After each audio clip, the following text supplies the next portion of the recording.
ये धरती वीरों से भीन हो गई। क्या वास्तव में धरती में कोई वीर नहीं बचा?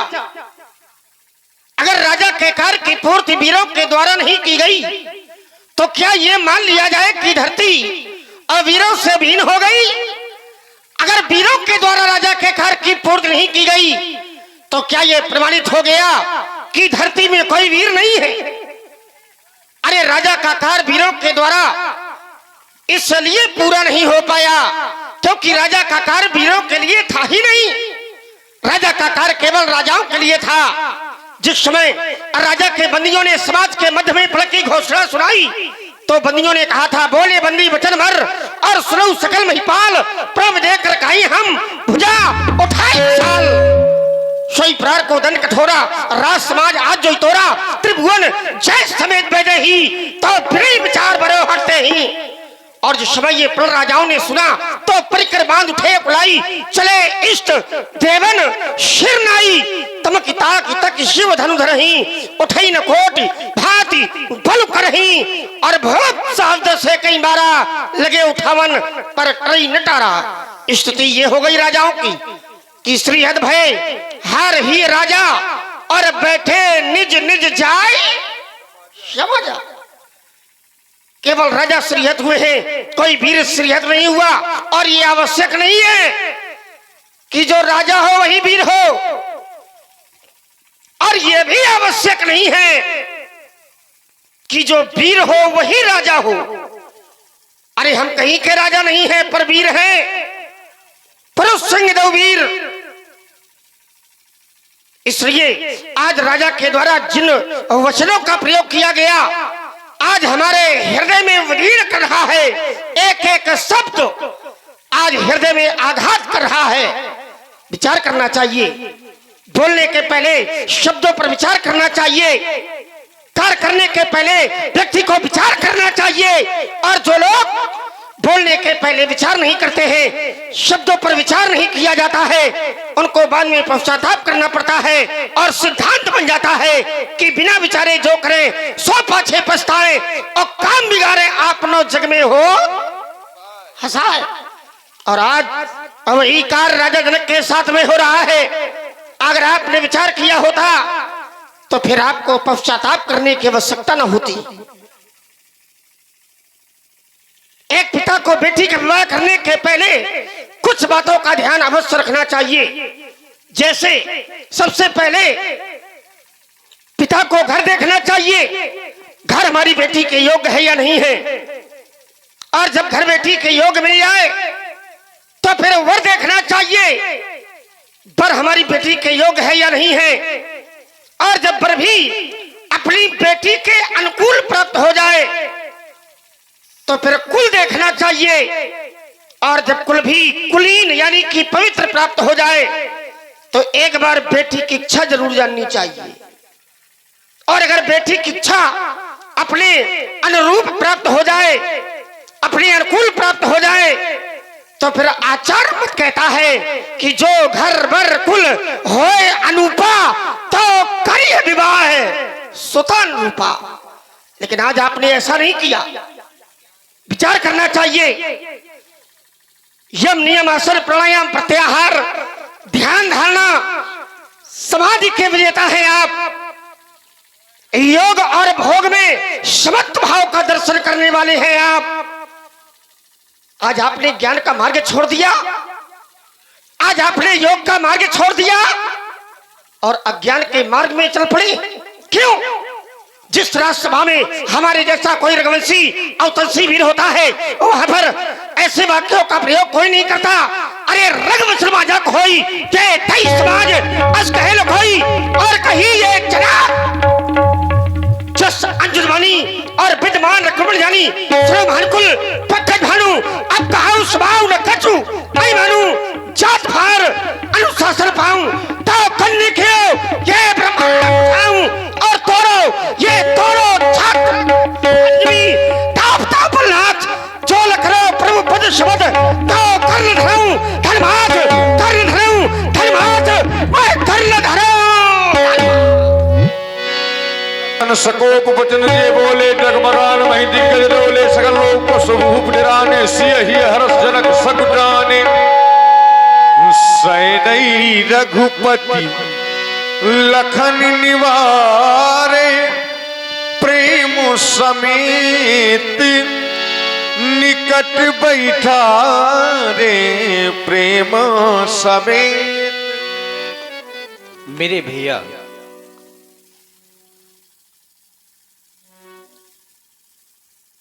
मैं चाहता हूं तुम क्रोध का परित्याग कर दो और शांत हो जाओ। अगर जनक जी ने तुम्हें कुछ अनुचित वाक्य कह दिए हैं तो वो तो हमारे पिता के समान हैं, तुम्हें उनकी बातों का बुरा नहीं मानना चाहिए।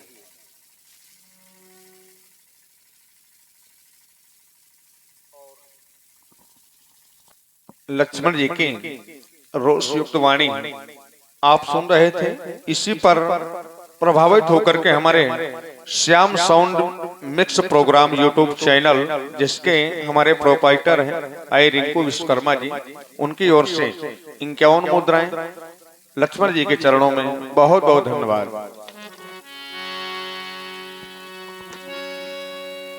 हर नयन में नीर क्यों आए नहीं, हर नयन में नीर क्यों आए नहीं, माँ सुनैना के सुनैना बह गए,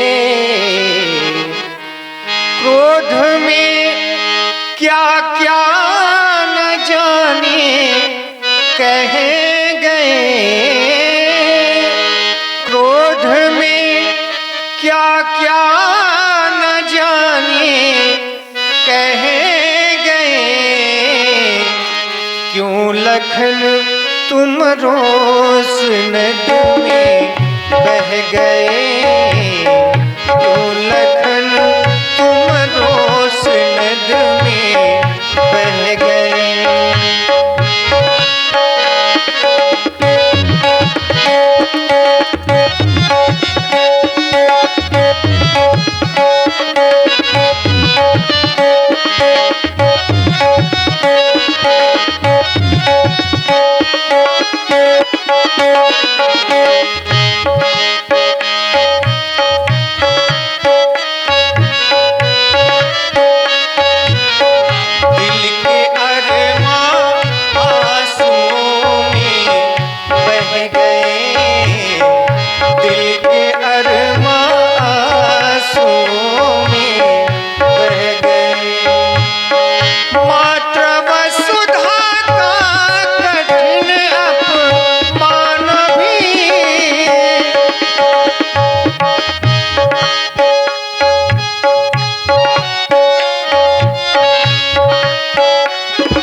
चाहता हूँ लक्ष्मण कि तुम शांत हो जाओ।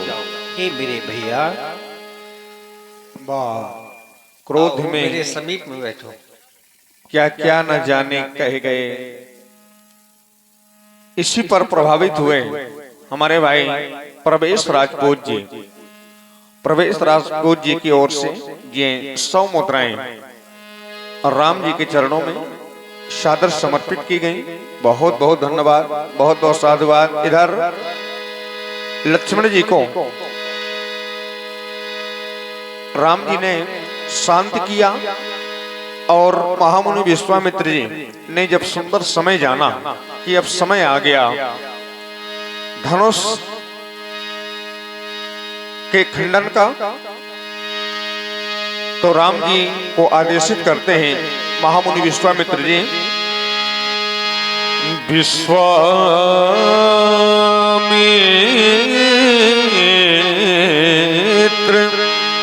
समय शुभ जानी बोले अति स्नेह में बानी।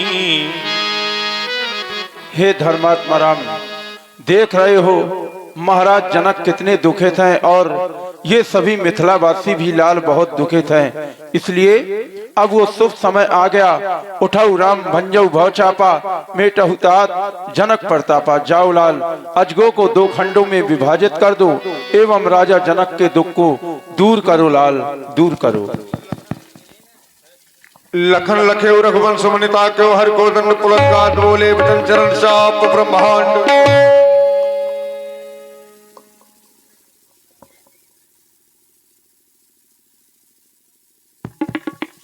हमारे श्री गुरुदेव भगवान के द्वारा हमारे अग्रज प्रभु श्री राम जी को धनुष तोड़ने का आदेश प्राप्त हो गया है और भैया धनुष तोड़ने के लिए चल पड़े हैं। इसलिए अब सभी लोग सावधान हो जाओ।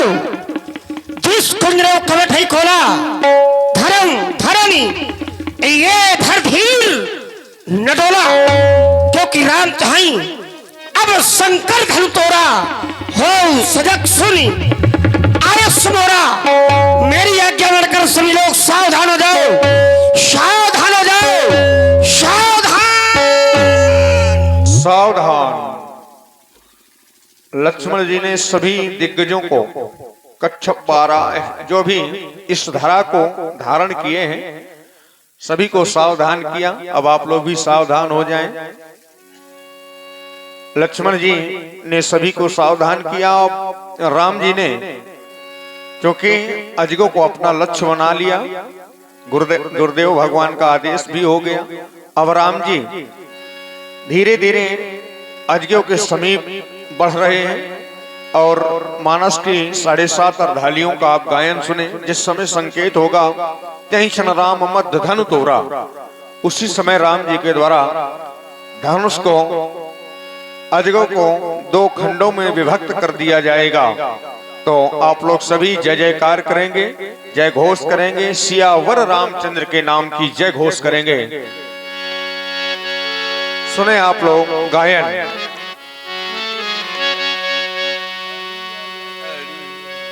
श्री राम। देखी विपुल विकल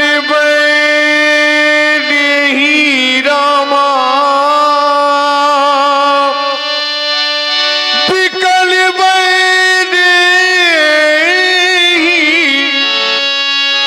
विकल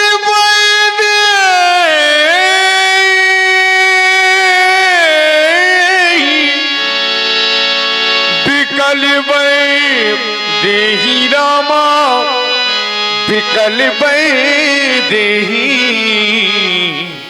लक्ष्मण रामा,